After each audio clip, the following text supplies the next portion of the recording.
Good evening, everybody. Mr. James H. Schloss, Secretary for Financial Services in the Treasury of the Hong Kong SAR, Your Excellencies, Mr. Ronnie Chan, Chairman of Asia Society of Hong Kong, the trustees of the Ohalea Synagogue Charity, chaired by Michael Green, religious leaders, rabbis Oser, Afsin, Zagmek, and Bergen, and Chief Imam Arshad, friends and followers from the community. Thank you, everybody, for gracing this special evening with your presence. In 2005, the UN General Assembly resolved to create a global Memorial Day to be held all over the world to honor the memory of the 6 million Jews and the many others who were murdered in the Holocaust. Hong Kong Holocaust and Tolerance Center has been hosting the annual commemoration of the Holocaust here in Hong Kong each year since 2012. Our ongoing mission as an organization is to educate about the Holocaust and promote tolerance in Hong Kong. We work every day to combat hatred, racism, and intolerance with the hope of creating a better world. Ladies and gentlemen, on 27th January 1945, a unit of the Soviet Army reached the gates of a place that had previously been largely unknown. It was a 30-acre site surrounded by electrified wire, guard towers, and other instruments of incarceration. Inside were hundreds of wooden buildings and a few brick-built structures with chimneys recently blown up in an attempt to hide their purpose. Make no mistake, those chimneys stood there right above the gas chambers which were used to murder prisoners and the crematoria where their bodies were burned. That place was Auschwitz-Birkenau, commonly known as Auschwitz. Tonight, we commemorate the 75th anniversary of its liberation. Auschwitz was the biggest and the deadliest of the Nazi death camps. 1.1 million human beings were murdered there. That included over 1 million Jewish people that were killed right there in that one place. The world has never seen anything like Auschwitz. 1/6 of the 6 million Jews that were killed in the Holocaust were killed in that one place. Against the most horrific odds, tonight's remarkable keynote speaker, Miss Eva Schloss, was one of the rare people to survive Auschwitz. She was sent there for one reason. Eva is Jewish, and the Nazis sought to exterminate all the Jews that were living in Europe. Survival meant experiencing some of the worst horrors in human history, but it also entailed benefiting from a series of miracles. As we begin tonight's commemoration, I wish to share the words of the renowned British historian Shaima Shamma. If the story of the Holocaust represents the very worst that humans can do and must not do again, the act of telling is also a reassertion of the mutual care and kindness of which humanity must yet be capable. Before introducing our first speaker tonight, I would like to ask everybody during our commemoration tonight to refrain from applauding after each musical performance. Please wait until the end of our commemoration. I would now like to invite Secretary James Lau to introduce our guest speaker, Eva Schloss. Thank you.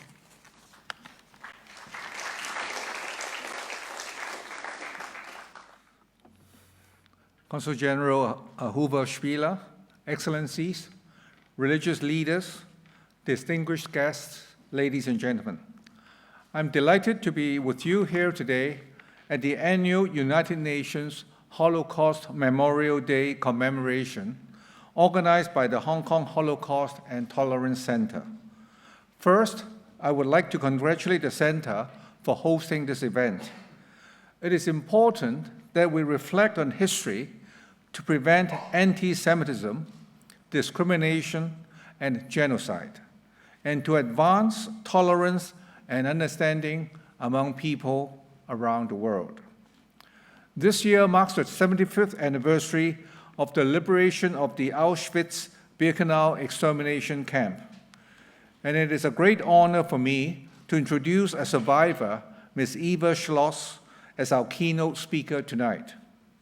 She has come all the way from London to tell us her story and share her experience with us, and this is especially meaningful to me, as it reminds me of my visit in August 2017 to the Auschwitz-Birkenau camp, actually with my wife, and also my official visit in September 2018 to the Yad Vashem in Israel, also known as the World Holocaust Remembrance Center, which happens to be the second most visited tourist site in Israel after the Western Wall.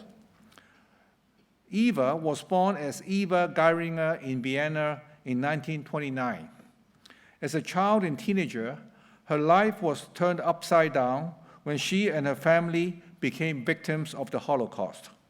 After the war, Eva had to rebuild her life from scratch, resuming her education and becoming a photographer in London.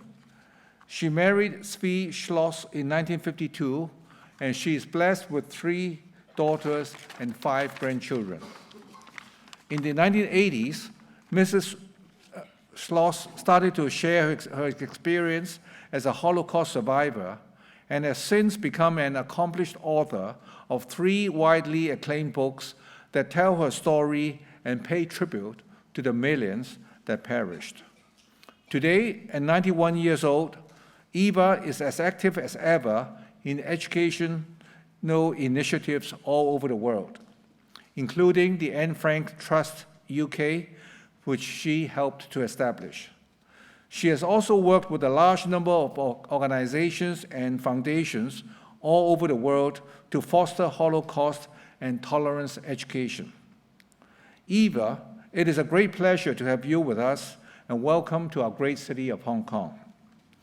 Ladies and gentlemen, the cruelty and violence suffered by the Jewish population during the Holocaust was one of humanity's darkest moments.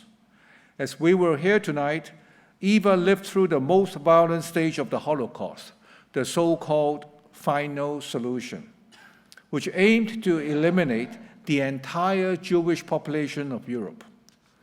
The voices of those who did not survive have fallen silent forever.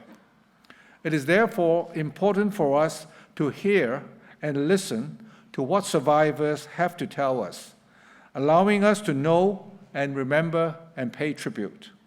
And we wish to learn from history so that the world can truly move forward and become a place where all peoples can live in peace and harmony despite our differences.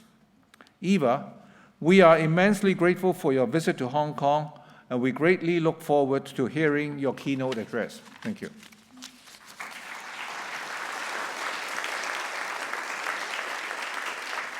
Thank you very much. Good evening. I'm delighted to be here. This is a special memorial service, the 27th, no, not the 20th, 27th of January, the liberation of Auschwitz, when it was 75 years ago that I thought I'm going to get my life back. I'm delighted that for this special occasion I've been invited by Hong Kong, and I'm delighted to get such a wonderful audience to hear my story, which is very important that people learn from the history, from the terrible past which we have experienced. So as you have heard, I was born in Vienna in an extended family. We were very, very happy. We were, of course, a Jewish family. And what is interesting, that in Germany and Austria, the religion was very, very important. You had to belong to a community. It could have been a Jewish community or a Christian community. At that time, I don't think there were actually any Muslims in Austria. They were actually from the Turkeys, or there used to be, but they were not anymore in Austria. And so we, as I say, we were not a very religious Jewish family, but nevertheless, we were registered at the synagogue, and as well, we paid a tax to a synagogue where you had to belong to. So, and as well at school, the children had to have religious education. And so I think in my class, there were at the time about 7 Jewish children. We were called out twice a week, and we had Jewish education. We had very, very good teachers, and so we came home to told our parents we want to celebrate the Shabbat, and we want to have Passover, and we want to keep all the Jewish holiday. So through good teaching, our parents were drawn back again to a bit more keeping Jewish festivals. And unfortunately, the happiness of our family and of many, many Jewish people didn't last, because in 1938, in March, Hitler's army invaded. I can only say invaded because they were not invited to come, just marched into Austria, and the Austrians became, from the day one, extremely anti-Semitic. And as well, they welcomed Hitler. Hitler was actually an Austrian, but he had taken the German nationality because he thought he had more chance in Germany, which indeed he did have. And so the our friends stood in the street with a Heil Hitler salute, and suddenly they all had swastika flags, and Jewish people peeped very anxiously through our windows.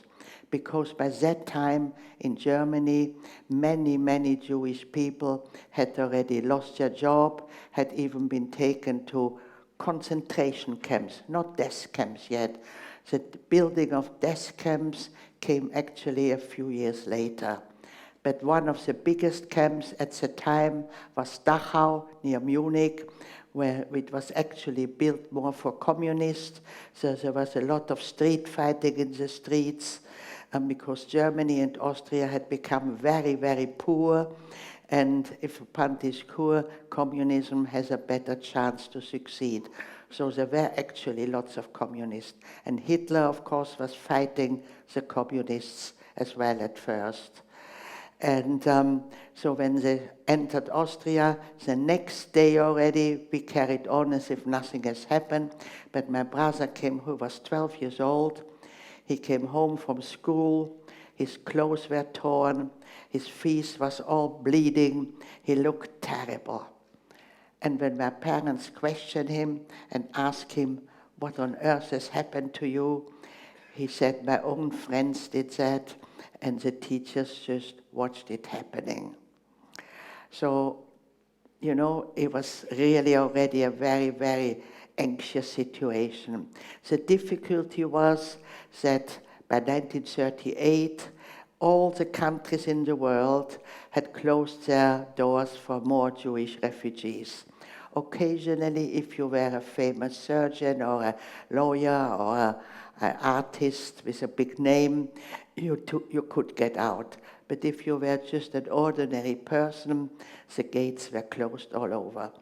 My father somehow got out to Holland. He had connections, business connections in Holland.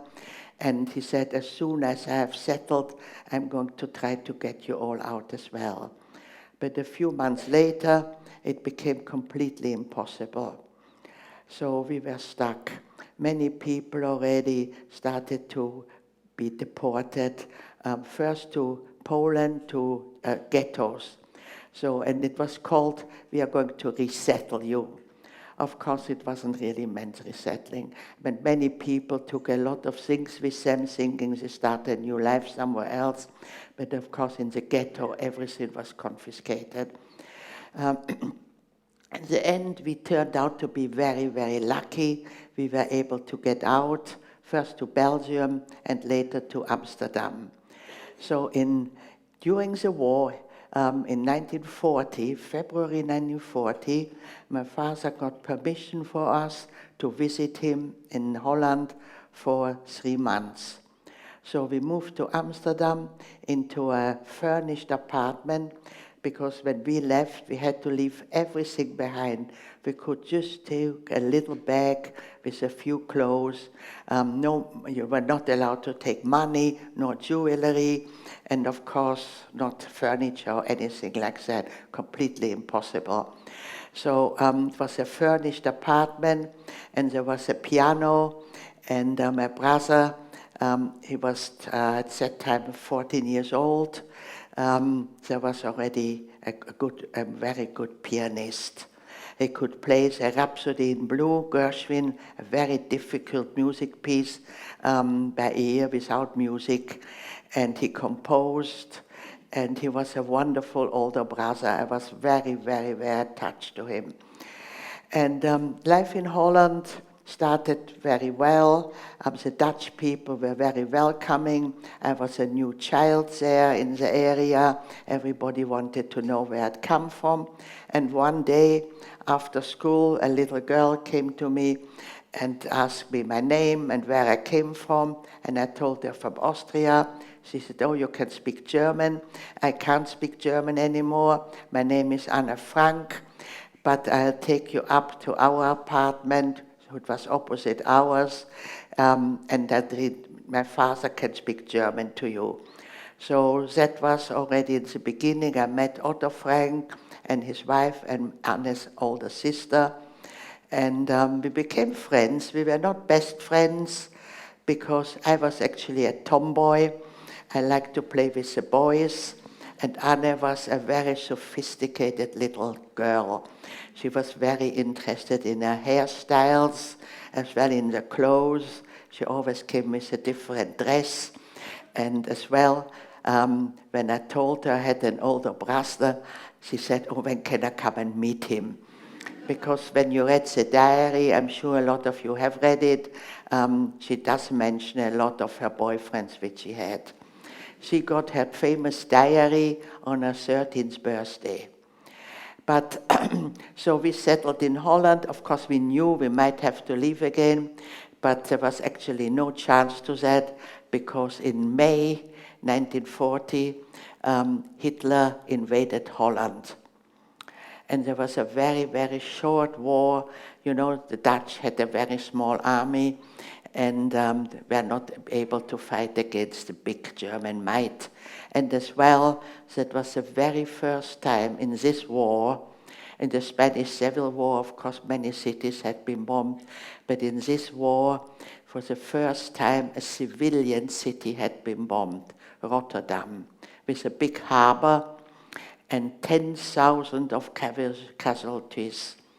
And the Germans said, if you're not going to capitulate, we are going to bomb all your cities, which would have been, of course, terrible. So within 5 days, the Dutch gave up. We still tried to go to the harbor to get a boat to England, but the last boat had gone, so we went again back to our apartment, awaiting what was going to happen now. And nothing happened. The Germans, the army went on to Belgium and to France, which, to the surprise of everybody, capitulated after several months fighting. So by that time, Hitler had already conquered sort of half of Europe. He had gone to Denmark, to Norway, to Holland, Belgium, France, and then was going to start to Greece and the Balkans as well. Unbelievable that a man who had no education, that definitely wasn't a politician, was able to get a cultivated, intelligent population to follow him. And as well, one of his tricks, he made it known that it was all the fault of the Jewish people that Germany lost the First World War. And anti-Semitism in Austria and Germany, it was there, but it was dormant. I must say, when I grew up, I did not experience anything, ever, nor my parents. But once it was said that it was the fault of the Jews, and if we get rid of the Jews, everything is going to be better again, the population followed Hitler. So, in the beginning, as I said, nothing really happened. Life carried on as usual. But slowly, slowly, measures against the Jewish people started to appear. And it was more of a nuisance. It was certainly not life-threatening or very unpleasant. So we could cope with it. We said, if that is all, we can manage that. But it became more and more difficult. We were not allowed out in the morning nor in the evening. It was a curfew. We were not allowed to go shopping in Christian shop. We were not allowed on public transport. Well, Amsterdam isn't big, and we all had bicycles. Then we had to hand in our bicycles.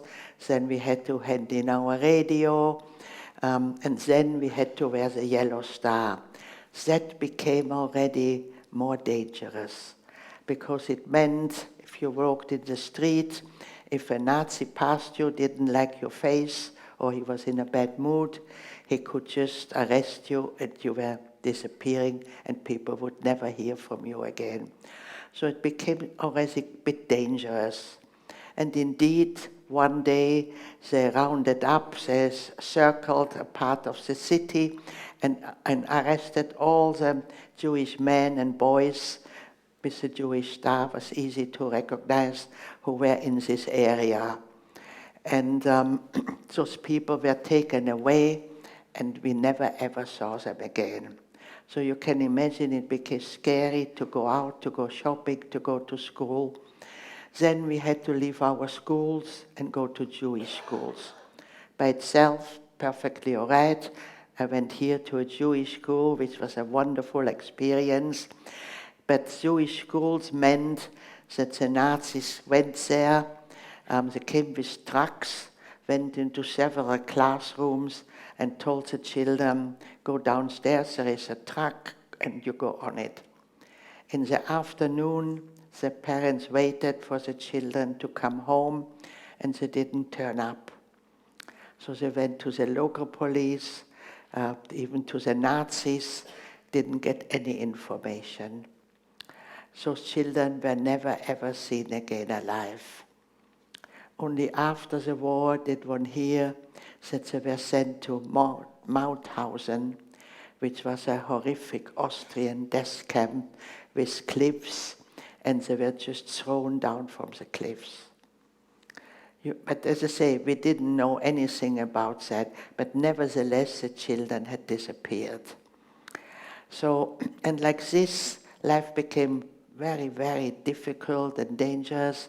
And then after 2 years, 10,000 young people, my brother was 16 at the time, and Anna's sister as well, Margot, and many, many of their friends and older people, till about 25 years old, got a letter in the post, ordinary letter, with a list and the command that within a week, this and this day, you have to appear in a certain place to be deported to Germany to work in German factories. Well, by that time, in 1942, it was well known already there were death camps in Germany and Poland, and as well many, many, many Jewish people in Germany and Austria had been arrested and sent away. So why suddenly would the Germans invite again young Jewish people? That's very suspicious. Luckily, my parents and Otto Frank and many, many other parents decided they would not send their children. So, but what to do? So my father called us together one evening and he said, Heinz, you are not going. I have found some wonderful people, Dutch people. Usually they were working in the resistance movement. All the occupied country had a big part of the population who hated to be occupied by the Germans, and they formed a big movement called the resistance, meaning those were people who blew up trains, shot particularly bad Nazis, printed ration books for people who had to go underground, were in touch with the Allies, they helped planes who were shot down, the pilots, and all kind of dangerous work. So we're in touch with radio, with the Allies in England, and they did really very, very important work, sabotaging a lot of the horrible things the Nazis were doing. And so my father said, I found wonderful people who offer their own home for us to stay there and to keep us safe, taking bad risks. So, but he explained, unfortunately, I couldn't find a family who was going to take in 4 people because the apartments are quite small.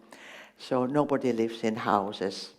Well, like here, apartments as well. And I've heard people say the apartments are small, but nothing like the Dutch apartments. So he said, I will go with my mother and Heinz will go with him. And I started to cry because I was very attached to my brother and my father, and I didn't want to be separated. And my father explained, if we're in 2 different places, the chance that 2 of us will survive is bigger. Survive. So I think this was the first time when I realized it might be a matter of life and death. And that is quite scary when you're 30 years old.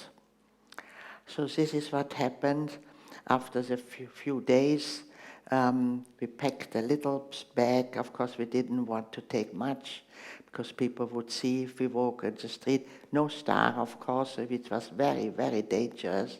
But early morning on Sunday, we walked to this address which had been given where we were staying with a non-Jewish person. It turned out to be, it was a single lady who was a teacher, and she welcomed us and said, I will be out the whole day, and while I'm out, you are not allowed to walk around, not allowed to speak loud, because if neighbors hear, they might think perhaps they're burglars and they might call the police. So you have to be very, very quiet. And this is what happened. I sat, was another chair, I sat with my mother the whole day, day in, day out, in this little room. As I said, I was an outdoor child. My mother tried to do homework with me, but I was a bad pupil. So my mother lost her temper with me. I started to cry, so didn't work at all. So I just tried to draw a little bit, knit a little bit, but day in, day out, the same thing. And what was it? The nights were terrible, because the Germans knew a lot of young people had not come, and they really wanted to catch everybody. So they did house searches. Again, they came with trucks through the streets at night, and people had to open the door and had to let them search their homes. So we had in every hiding place where we were, a hiding place within the hiding place. Again, the people from the resistance came, looked over the apartment and said, this cupboard is very, very deep. We could make a partition there, and a door which you can open, and when you hear the bell or the knock, you quickly go behind there, and hoping you wouldn't be found. So this is what happened, and you can imagine how we were anxious to go to sleep, even the owners waiting for this knock. And so we had nearly every week house searchings, and we heard a story in another building where people were hiding, and the Nazis came and they felt the beds which were still warm, so they realized there were people, so they demolished the whole apartment till they found everybody. And of course the owners were arrested as well.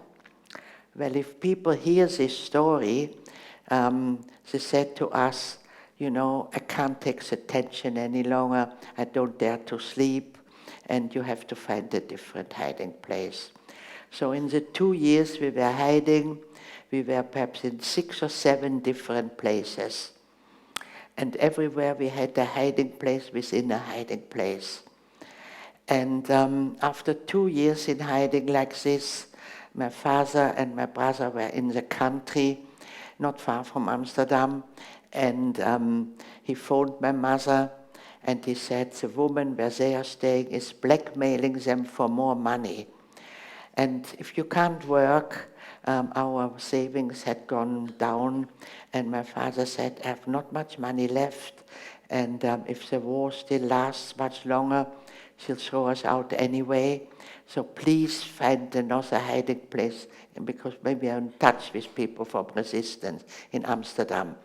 And so my mother did that, but it became very, very difficult. Many people had been arrested, many didn't want to do it anymore. And eventually a Dutch nurse came forward and said she has a safe home. And my father and brother escaped at night from this woman who blackmailed them, went to this home, and it was very, very near where we were in hiding. And as I was so miserable to be separated, and was near to my father and brother, my parents decided, and we looked very Dutch, blonde and blue-eyed, so we took a chance to go out and visit them. And we came back very satisfied. They were very near us. People were very nice there. The nurse, very, very friendly. And so we carried on. On Tuesday, that was a Sunday. On Tuesday, it was my 15th birthday. and we were just sitting down to breakfast. The owners very kindly had saved an egg for my breakfast. Food was rationed. There was by 44 already very, very little food available for the Dutch population. And you had to have a ration book. And we were sitting down to breakfast, and there was a knock on the door, and the owner goes down and opens the door, and within minutes, 2 SS men with 2 Dutch policemen stormed up the stairs and went straight for my mother and me and took us away. We couldn't understand what has happened. How did they know? We were in shock. So we went to the headquarters, and they put me in a little room, and they started to beat me and question me. They wanted to know who had helped us, where we had got our ration books from. Questions. And I must say, I must have been in shock, because I realized this might mean the end of my life. So this really beat me hard, and then they threatened me they would kill my brother if I wouldn't talk. And then even bigger shock. So it means my father and brother must have been arrested as well. I had no idea how that could have happened. So eventually they realized they didn't get anything out of me. They threw me in a little room. It was always dark, and but I heard the voices of my father and brother and my mother. And my father explained the Nazis came into that house where the nurse was living with their own key and had a nice conversation with the nurse, and it had turned out that she was a double agent. She pretended she was a member of the resistance, but she was really a Nazi friend. So that was, of course, shocking news that somebody could do this. And later, after the war, there was a court case against her. My mother went there to be witness, and it turned out that in the same house, she had over 200 people who all were sent to their death. And she got only 4 years imprisonment. Well, to carry on, the first night we slept in a prison, separated across men and women, and the next day we were taken to a holding camp in the north of Holland. That must have been Wednesday by then. And on Friday, we were called out, and we were put on a list to be deported to the east. So this was like getting a death sentence, because we knew by that time it was the BBC, British Broadcast Corporation, who sent broadcasts out to all the occupied countries in Europe in their own language. And the Dutch broadcast, I remember it clearly, you were not allowed to listen to it. But you can imagine the people where we were staying, all resistance members, wanted to hear the real news, not just German and Dutch news. So they always had a little bakelite radio in their wardrobe, and very, very softly, in case neighbors would hear, we listened 9 o'clock, the broadcast in Dutch. Was always very exciting what was happening. By 44, they were already planning an invasion, and they had already started in Italy, and it looked as if the war wasn't going to last much longer. So it started always with da-da-da-da, da-da-da-da, that is the BBC from London, with the news for the Dutch population. And it started to tell what the battles were winning and so on, but as well, they always mention in Germany and Poland are over 300 death camps where Jewish people are systematically being gassed. So it was no secret. Most people knew about what was happening. So we knew, but of course we didn't know where we were going to be sent. There were actually still quite a lot of labor camp, because all the German men were fighting in the army, especially in Russia, of course.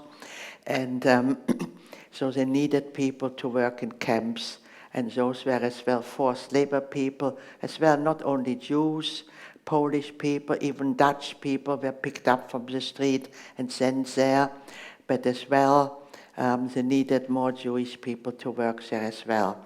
So then we might have had a chance. But after a terrible, terrible journey in a cattle truck, I call it cattle truck, it is like a container, I'm sure you've seen pictures of that, just iron wagons with nothing in it, just the floorboards, just a little slit of a little bit of air, and about 80 people were pushed in there. Of course, not enough room for people to sit, not even on the floor. And the only thing were 2 buckets put in, one clean water for drinking for 80 people, and the other thing for toilets. So once a day, these were exchanged, and once a day, they threw big chunks of bread in. They were like you would feed wild animals. Of course, never enough. But it was the only good thing was that we were still together as a family. So my father, with tears in his eyes, apologized to us that from now on he can't protect us anymore. That must have been for him really, really very hard.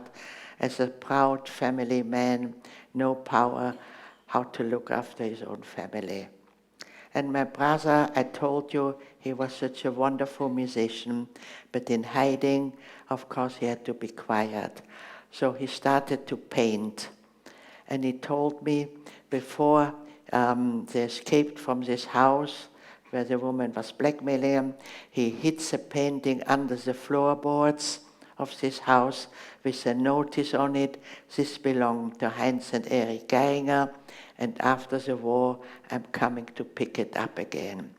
Of course, at that time, when he wrote this, he thought he was going to a safe house, the war will be finished soon, and within a few months he's going to be back again and pick up his artwork.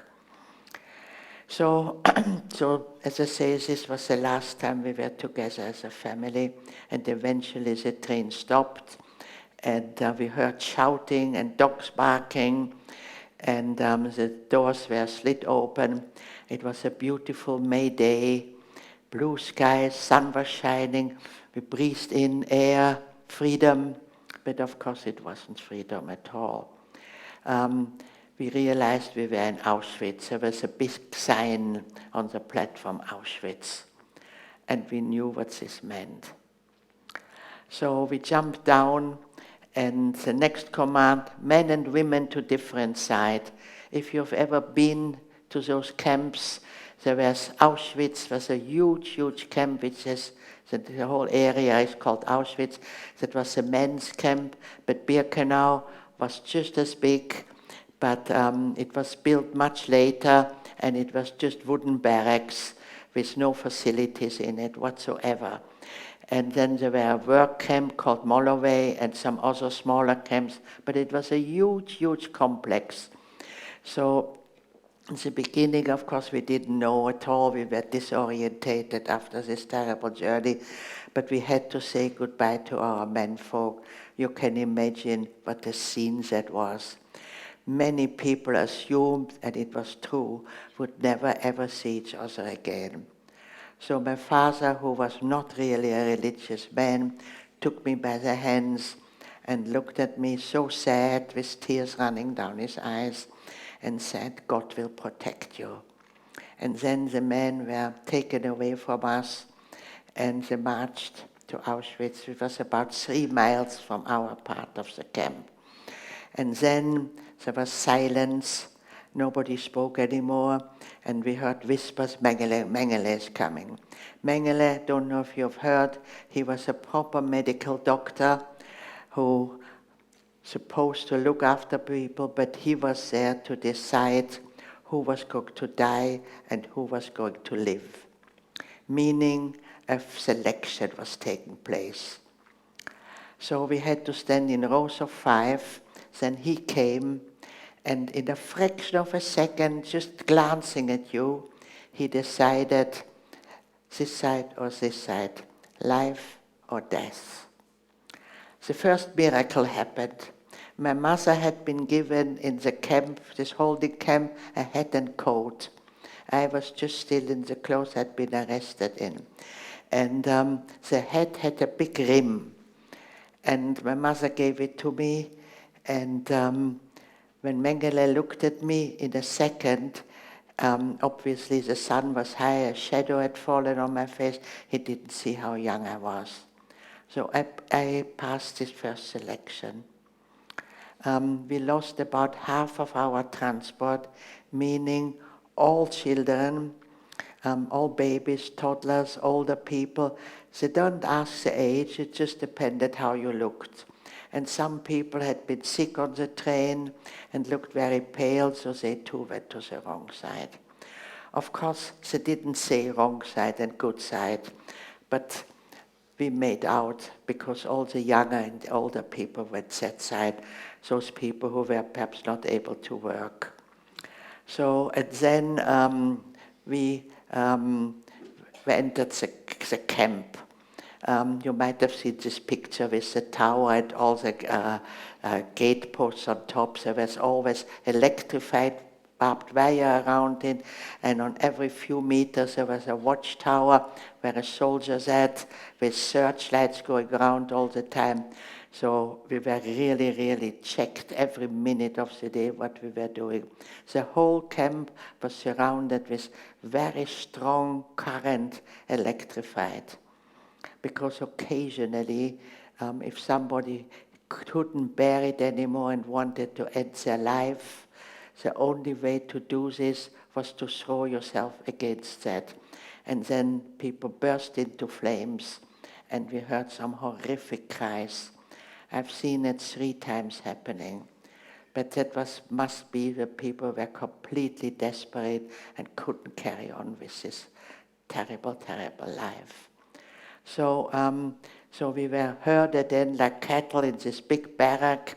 The next command, undressed completely naked. So hat and coat, no use for it anymore. And we had to parade in front of big tables, naked of course.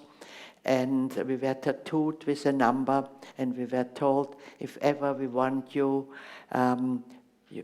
it's a number, we call you out. Forget you are a human being with a name. Then all our head was shaved, and while this was going on, and this is what I resented the most, we expected what had happened to the people who had gone the wrong way, but we didn't want to hear it. But those young SS boys in the 20s laughing at our embarrassment and telling each other, you know those people who went the wrong side? You know, of course, what had happened. They went to have a shower, and then they laughed again and pushing each other. But of course, there was not a shower. The shower heads were there, but poisonous gas came. And within 10 minutes, everybody had fallen to the floor and was dead. Can you imagine if a mother just heard that, who had been separated from her child? So people started to cry, and it was terrible. Mother said, I want to go there, I want to be with my child, and so of course, no possibility. So eventually we were let out, still naked, and we passed an enormous mountain of clothes, and we were shown one garment, never underwear, anything, just one. Could have been a winter coat or a summer dress. The next heap was shoes. Again, you were shown 2 shoes, never with laces. Could have been a boot and a sandal, very often left shoes, not a pair. And that was all you ever had. You never had anything else, not even a piece of toilet paper. Then we were herded in our barracks. It's always quick, like you, as if you were in a hurry, you know. And the barracks, again, you might have seen pictures, 3 high bunks, the width of about where 5 people, 6 people are sitting. And 8 people had to sleep there on the floorboards. The only thing which was in it was bed bugs and lice. So with a week we were already covered in lice. In those barracks were no toilets, no washing facilities. So washing became something we forgot about. So early in the morning we were called out. There was a roll call. We had to stand 2 hours in any weather till the camp was counted. Then we got our breakfast, which was a little mug of some liquid. Then we were taken to work from early morning till late at night without a break. No food, no toilet break, nothing. Then herded back again like cattle, back to the barrack, roll call again outside, 2 hours. Then we got our supper, which was a big chunk of bread. Every day the same. There was no Saturday, no Sunday, never a rest day, never any more food, always work, work, work, work. But what changed is people started to get ill. There was typhus, cholera, dysentery. Very often it happens the person who slept next to you didn't wake up. So you slept, you spent half the night next to a dead body. So day in, day out, it became winter, it became very, very cold. We had once a week a shower, and we were, so it was a relief because we were deloused, and we get out of the shower, and there stood Mengele, and that did happen occasionally, and the selection was taking place. Meaning, you had to parade naked in front of him, and he decided if you were still able to work or not. So I passed, and my mother followed, and he looked her over. I thought a little bit too long, and then he sent her to the wrong side with about 40 women of our Dutch transport. And those naked women were sent out naked, and I had thought I'd lost my mother. That was, of course, for me the most horrible time. It started to be really, really, really cold. I was, at the time I was working in a barrack called Weaving. We were sitting on tables with no floors in there, so we were sitting with our bare feet on frozen ground, and my toes were open. I was bleeding, it started to be infected. Many of our Dutch people had disappeared, and I was on the point of saying, I don't think I can carry on. I was starving, I was lonely, I was miserable, I had no hope, didn't know anybody anymore. And a couple came and called me out and said, somebody wants to see you outside. I said, oh, well, that's my end. And I go out shaking, and there stood my father with an SS man. I can't explain to you how it happened, how he found me, how he knew, how he had permission to come. I don't know. But of course we fell into each other's arms, and I asked immediately, how is Heinz? He's okay. And the next question, where is Mutti, my mom? And I burst into tears, and I had to tell my father, she has been gassed. You can't imagine the expression of this man. I think he just couldn't believe that he would ever hear anything so horrible. But this is what I knew, and this is what I had to share with him.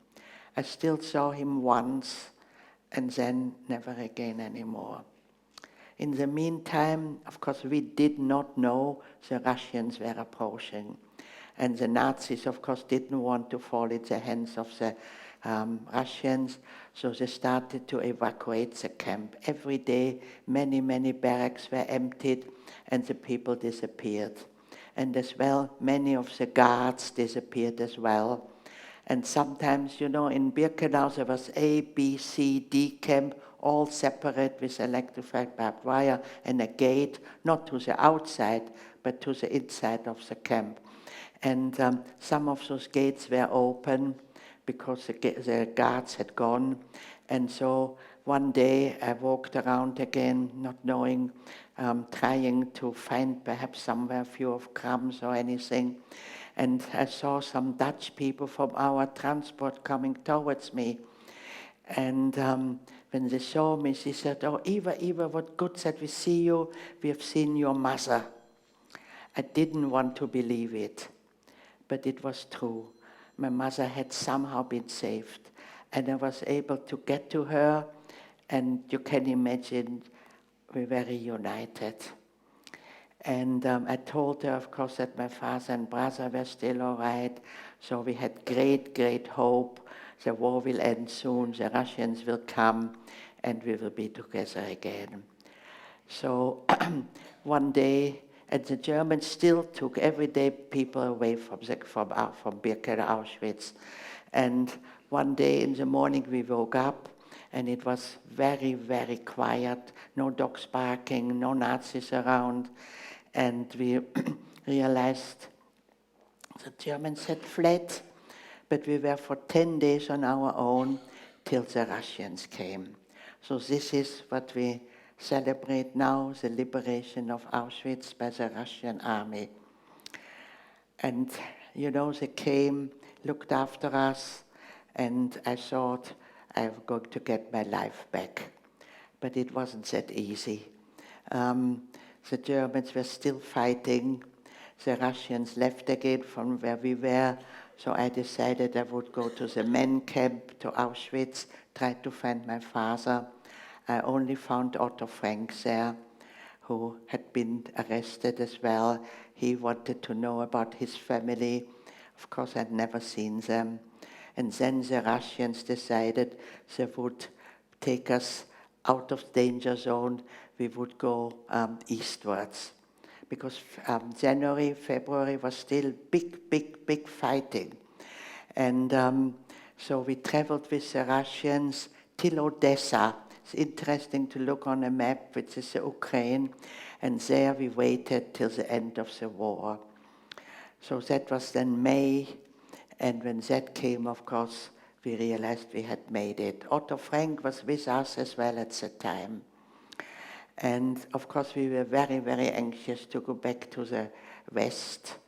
And eventually a troop transport ship came, and we traveled through the Mediterranean, through Marseille, and back to Holland. And we got there in June.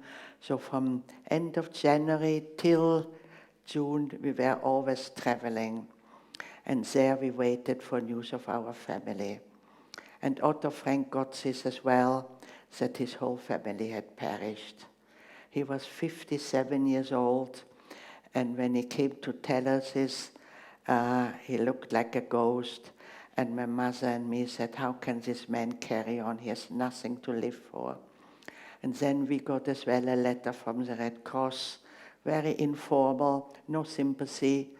I have to tell you that my name, Erich Geringer and Heinz Geringer, with birth dates even, perished in Mauthausen, this terrible Austrian death camp, several days before the American army came to liberate that camp. Well, that was like a death sentence for me as well. I couldn't imagine a life again without them. So, but this was a reality we had to carry on.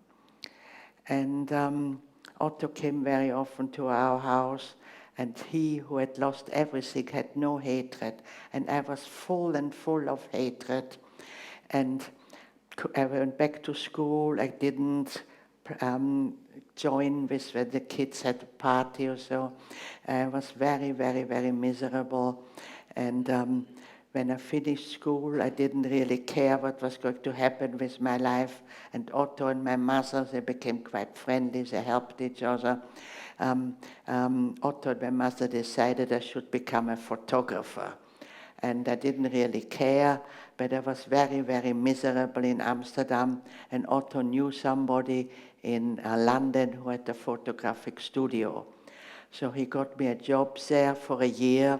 And I went to London in 1951, and worked in a studio there. And I lived in a little boarding house where a young man had come from Israel to study economics.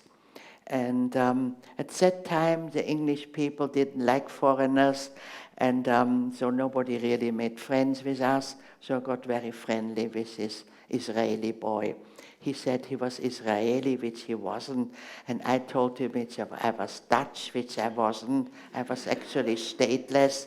We didn't talk who we were, what had happened to us. And but we liked each other. We played tennis and we went for walks. And then one day he said, Eva, I fallen in love with you. Will you marry me? And when I finished my studies, we can go back to Israel and start a new life. And I said to him, no, thank you. And he was a bit upset, but I told him I have a widowed mother in Amsterdam. I didn't tell him why or how. And was, very, very close to my mother, and I could never imagine I would just desert her. And so Otto Frank, he kept a bit an eye on me. He came to visit me in London one day, and I told him this young man had asked me to marry him, but of course I said no.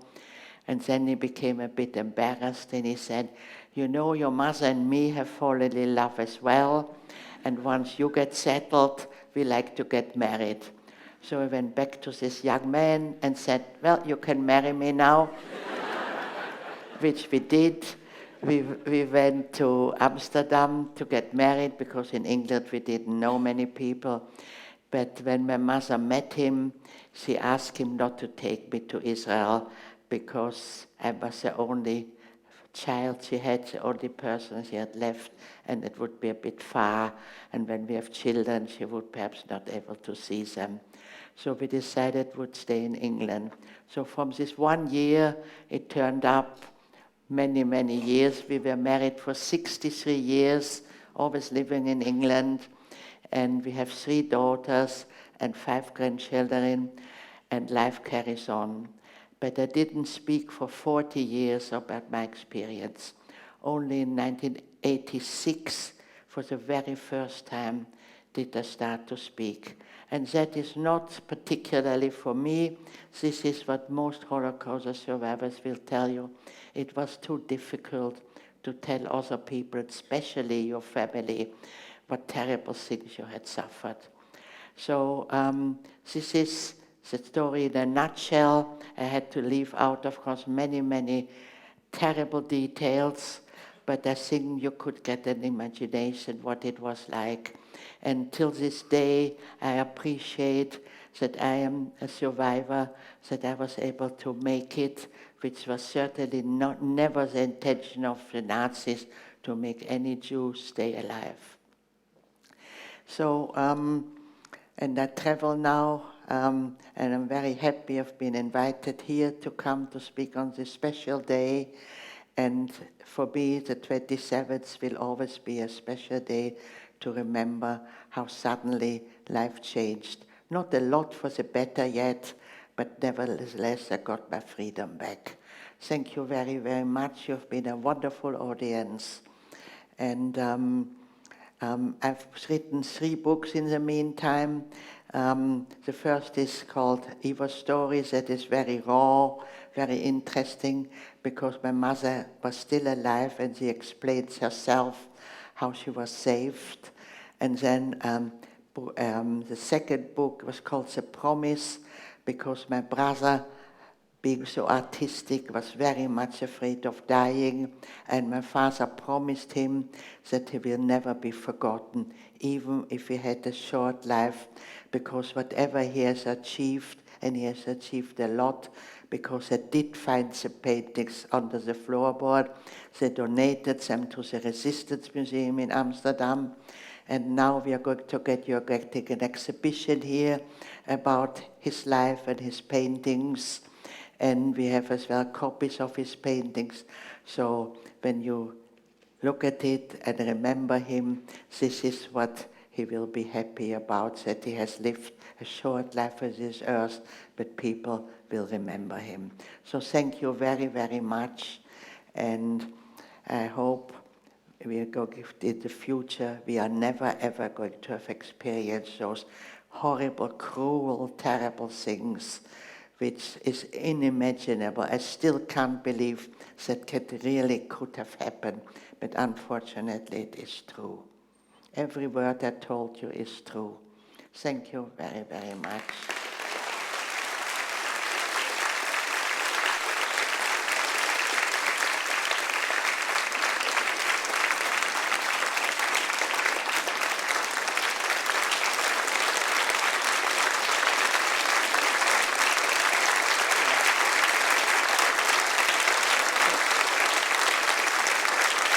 Made a new friend. Many new friends, actually. Shall we go down?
In World War II, Hitler's purpose was to destroy the Jewish people.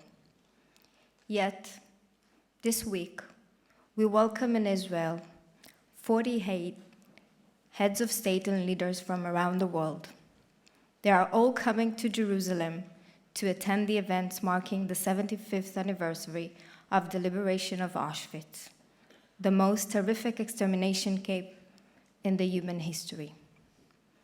In Hong Kong, we are lucky and honored to hear Eva Schloss' testimony tonight, a touching and inspiring story of overcoming all difficulties in order to survive and fight for a better world.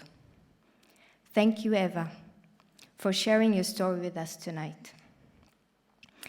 In the 75 years since the liberation of Auschwitz by the Russian Red Army, the Jewish people made a very long journey. We left the death pits and founded a state and thriving communities. On this long journey, we will never forget our brothers and sisters who perished in the fires of the Holocaust. It is on their behalf and in their memory that we are working to ensure the continuity and safety of Israel and the Jewish people around the world. According to demographic data, we now have 14.8 million Jews around the world. Back in 1939, there were 16.5 million. This tells us that even up to today, 75 years later, we still cannot recover from the loss of the 6 million Jews murdered in the Holocaust. Still, after 75 years, anti-Semitism, discrimination, and hate speech are again on the rise in the world. That's why it is essential that young generation will learn about the Holocaust, about what happened, visit Auschwitz-Birkenau and other camps to understand and to never let it happen again. In order not to lose sense of this unprecedented genocide, we must think about the life behind every single person of the 6 million. One person, another person, a teacher, a doctor, a mother, a brother, a schoolgirl, a baby boy 6 million times. We are here tonight to remember the victims and the survivors. The 6 candles we light are in the memory of them.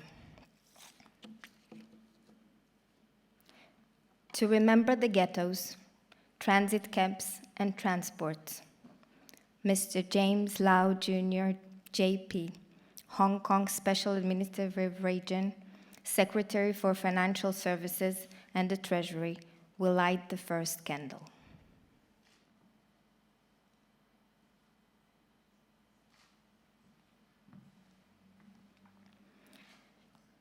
To remember the concentration camps, Rabbi Marta, Bergen, United Jewish Congregation of Hong Kong, will light the second candle.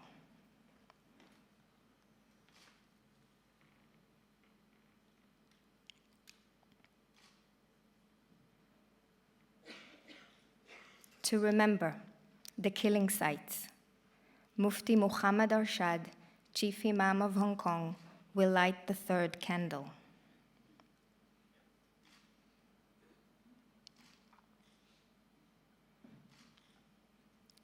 To remember the death camps, Mr. Egor Saugatuck, Consul General of Russian Federation, will light the fourth candle.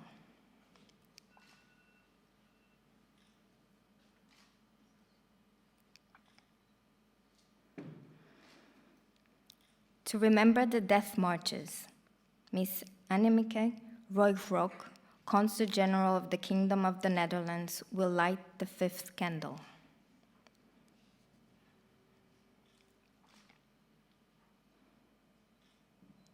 To remember the other victims, the Roma and Sinti, the mentally and physically handicapped, political prisoners, resistance fighters, homosexuals, and Soviet prisoners of war.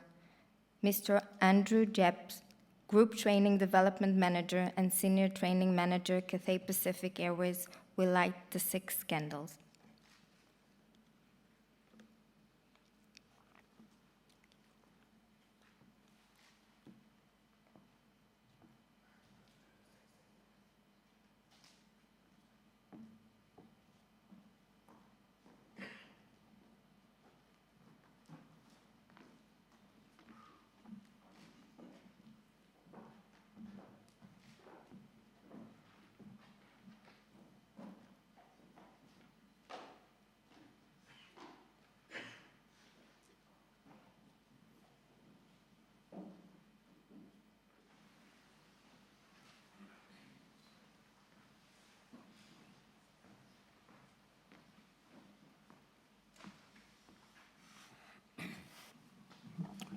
גדל והתקדש שמי רבה, בעלמא דיברך קירותי, וימליך מלכותי, ויצמח בוקרני, ויקרב משכי.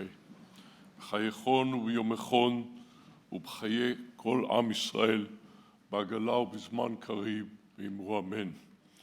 יהי שמי רבה מבורך לעולם על מעלמיה, יתברך וישתבח ויתפאר, ויתרומם ויתנשא ויתהדר ויתעלה ויתהלל, שמי דקודשה בריחו. לעילה מכל ברכתה, שירתה ותשבחתה, תאמירן בעלמא ואמרו אמן. עושה שלום במרומיו, וברחמיו יעשה שלום עלינו ועל כל עמו ישראל, אמרו אמן.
As tonight's commemoration comes to a close, I want to express appreciation to the following: to Mr. James Lau and all of tonight's wonderful participants, to Cathay Pacific, to all the people and all the entities that support HKHTC, Hong Kong Holocaust and Tolerance Center, and make our important work possible.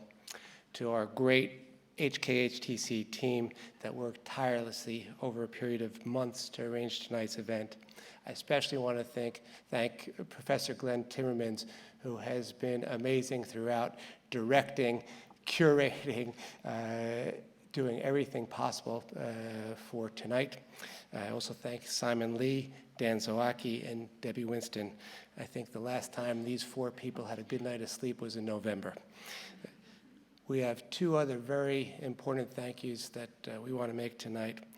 The first is to Elizabeth Ravasio. Many people here tonight do not know Elizabeth, but Elizabeth is a very close friend of Eva Schloss, accompanies Eva Schloss all around the world, accompanied Eva to Hong Kong, and we are convinced that Elizabeth is an angel. Elizabeth, you have been great throughout this whole trip, and we appreciate every moment. Most of all, of course, we want to thank the incomparable Eva Schloss. Eva, we've been trying 5 years to get you to Hong Kong. You're 90 years old now, and so you said, okay, I'll come. During your visit to Macau and the time that you spent here in Hong Kong, so of course 1 day in Macau, the rest of the time here in Hong Kong, you have spoken to approximately 5,000 people. That includes the nearly 500 people who came here tonight. That's 5,000 hearts and souls who have been moved and inspired by you. There's also very extensive coverage of you, Eva, in the media here in Hong Kong and also in Macau. So your message is being heard by countless other people. We are grateful for all you've done here in Hong Kong and equally what you do around the world. I think it amazes all of us that a person who experienced such hatred, such horror as you have, Eva, in our 9 days with you so far, we know that your message is actually one of love and enduring love. At the same time, we also know that within your message, we must never forget what happened to the Jews and do everything possible to make sure that doesn't happen to us or any other people again.